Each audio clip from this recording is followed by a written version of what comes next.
Hello and welcome back to the Mossy Page. This time of year is my absolute favorite because as the sun is out and we have longer days, it's warmer outside, I start getting a feeling of wanting to try every hobby I've ever thought about over the last 3 months.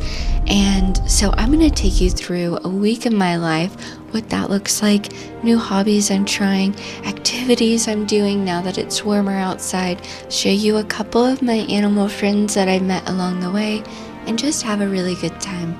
So I'm so glad you're here. Welcome to my video.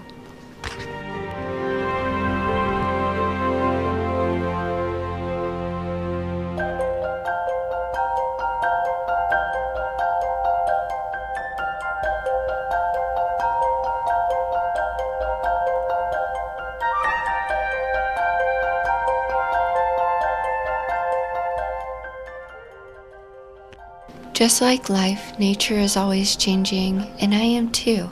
So I really enjoy taking these nature walks on the weekend. It helps me be a little bit more introspective, appreciate where I'm at, appreciate the change that's happening in the seasons, and just enjoy a nice, peaceful, relaxing reset.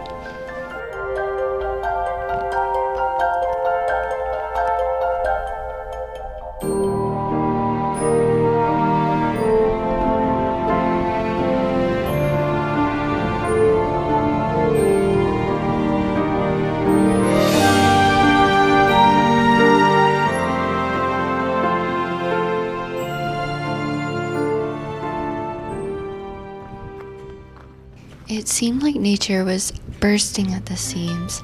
These ducks were really cute, and I loved taking pictures of them, and they were chasing absolutely everything running through the grass. It was really adorable. And on a side note, I absolutely love daffodils. They are my favorite flower, I think, of all time, because they are the first sign of spring, and they always come around the time of my birthday. So it's been a few weeks since my birthday, and there are daffodils everywhere. So I'm really glad I get to enjoy these, and then I got to see them along with the ducks.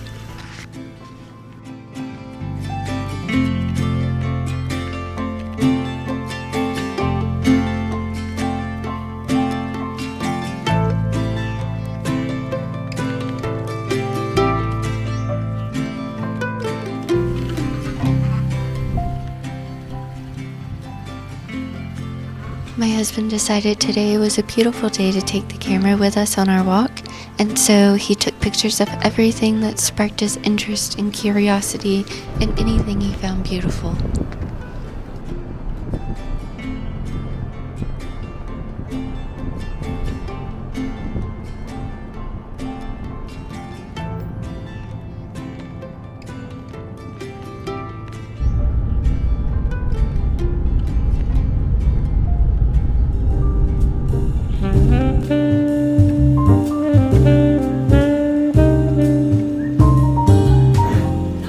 I've been wanting to try a new hobby lately, and when I went into Barnes & Noble and saw this book on sourdough, I knew I had to have it. So here is some of the beautiful recipes that I found while looking at this book. I cannot wait to try them out this year. I'm just so excited. And then also I promised to share some of the books I got for my birthday. These are all the Joanne Fluke books that I talked about in my previous video. I love them so much. I'm so glad that they had a ton to choose from. I am one step closer to completing my collection. I have been wanting to try a lot of new hobbies this year, one of those being sourdough. I have been really hesitant on starting, and it's taken me quite a long time because if you'll read anything online or watch videos on sourdough starters, they'll always say the older the starter, the better, and that if you can get it from a friend, one that's already well established, then you're likely to have a better experience with sourdough. Sadly, I don't have any friends that are into sourdough or make sourdough bread or rolls, and so that means that I would have to start my own starter, and it would be a lot of upfront work that might not end up paying off if it doesn't work out.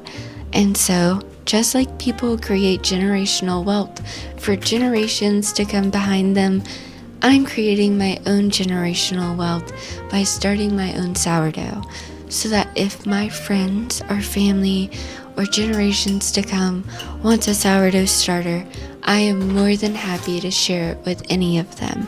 And so I decided to take the leap, and I'm making my own sourdough starter. I'll link the video below to the one that I watched. All I do is mix 50 grams of water, filtered water, with 50 grams of organic flour. I'm doing an experiment, and I am testing a wheat version versus an all-purpose version so that I can see which one does better.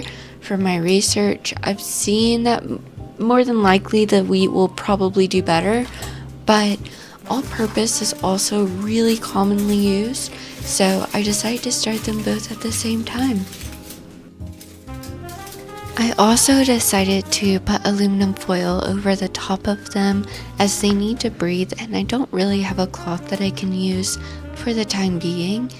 And then every day this week I would come home, and the first thing that I would do is split the starter in half, throw half of it away, and then I would do the process again. So I would add more flour, I would add more filtered water, I would mix it up, and then I would leave it.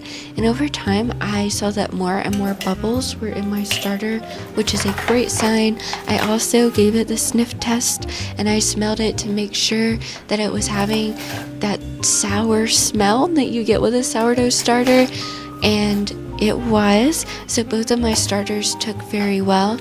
I also, halfway through the week, decided to do a half all-purpose flour, half wheat, and see if that one did well, and it's doing all right. I would say the one that is just the wheat has been doing the best, but all of the starters are very happy and they're so healthy, and I've really enjoyed the process. I'm hoping in the next few weeks it can take anywhere from 10 days to 5 weeks before I can bake with it, and so I'm going to give it a long time to go ahead and get well established. And then once I'm finally ready to use my sourdough starter, I'll stop discarding half of it, and I'll use it in some of my recipes. I can make pancakes. And what I'm most looking forward to is creating the artisanal loaves that are classic for sourdough. I recently bought one from a friend of a friend, and it was absolutely delicious. So I can't wait to share my artisanal loaves with those around me, but also to have it home.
On one of our recent outings, we found this really cute spring cat scratcher, and I had to bring it home, so I want to take some time and put it together so that the cats can enjoy spring as much as I am.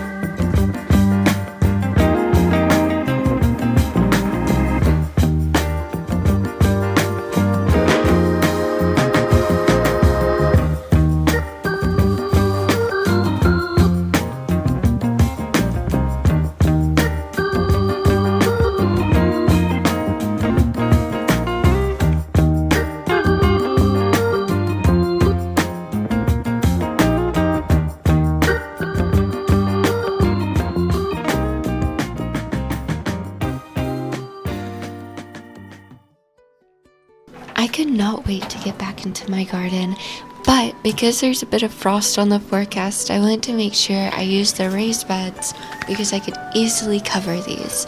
And so, two things that I'm planting in this bed is a nice plant that will vine, and so they'll drape down the front.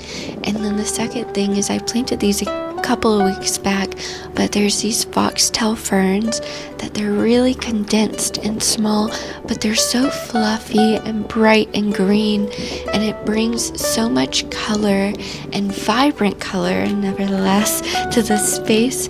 It's absolutely beautiful. I've been enjoying it. And then next I will be looking at adding some hummingbird feeders. I also bought these a couple of weeks back in preparation for the hummingbirds that are supposed to be coming at the end of March and staying for a little while in my area. I'm very excited, so I want to make sure that I invite them to my home and add some really nice looking feeders with some good food that will be great for them. And then I will end this by showing you some annuals that I'm actually planting in my backyard.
Now I have to show you my favorite garden bed on my whole property, which is this raised covered garden bed my husband got me a couple of years back. I can say without a doubt that this garden bed can withstand almost anything. I had some daisies that are annuals in my area that I left in over winter, and they are now coming back. I just can't speak more highly of a raised covered bed. It acts as its own little greenhouse. I absolutely love it. I do have plants that stay in there year round that I trim back and take care of. So I'm just adding some basil and temporarily some broccoli.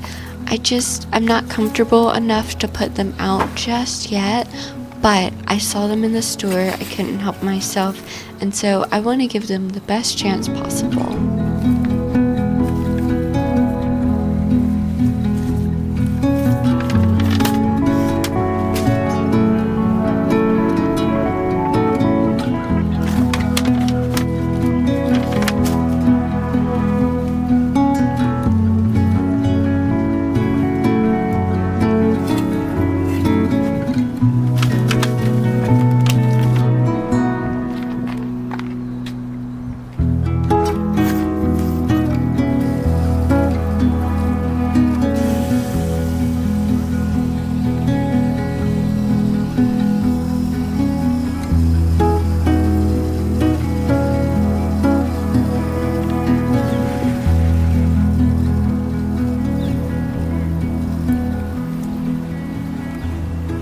I wanted to end this video with showing you my sourdough starters and where they're currently at.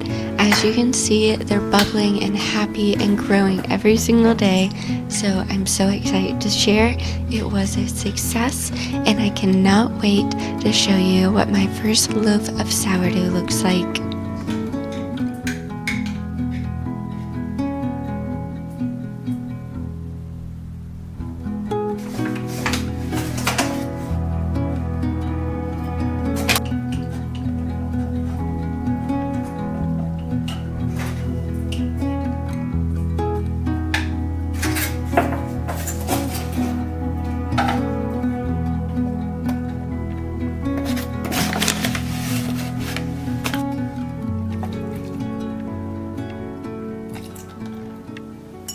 Thank you so much for spending this week with me, and I can't wait to see you in the next one.